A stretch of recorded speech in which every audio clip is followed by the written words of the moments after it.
siyempre para sa amin ang unang resulta nitong bunga nito. Pero more than anything else, yung pinaglalaban natin po dito ay para sa ating manggagawang Pilipino. Ang laban na ito ay kontra-kontraktualisasyon at sana itong laban ng palaya ay laban ng lahat. So, nagpapasalamat kami sa mga estudyante natin, na mga kapatid at mga anak, no?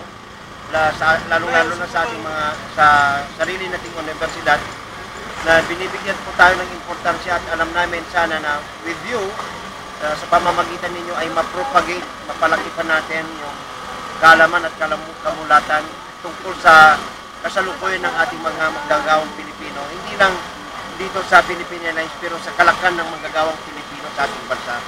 At manalig kayo na sa inyong tulong ay mas makamtan natin ang tunay na kalayaan ng ating mga manggagawa, kalayaan sa pang-abuso, kalayaan sa eksploitasyon, kalayaan at pagbibigay ng dignidad sa ating manggagawang Pilipino. So, inulit ko, maraming salamat at sana sa mga susunod na araw ay inimbitan namin kayo para mas lalong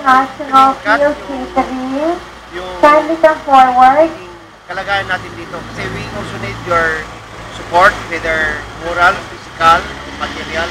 Kailangan namin yan ngayon kasi ang laban na ito ay maaaring pang matagalan. At sa pagbibigay nyo ng moral support sa amin, ay mas lalo kaming lumalakas at nagkakaroon ng inspirasyon. We hope that we become, the struggle of Palaya now will be your inspiration, but in the same token, you are our inspiration because we are doing this, as I said, not only for Palaya but for the Filipino workforce, and that includes you.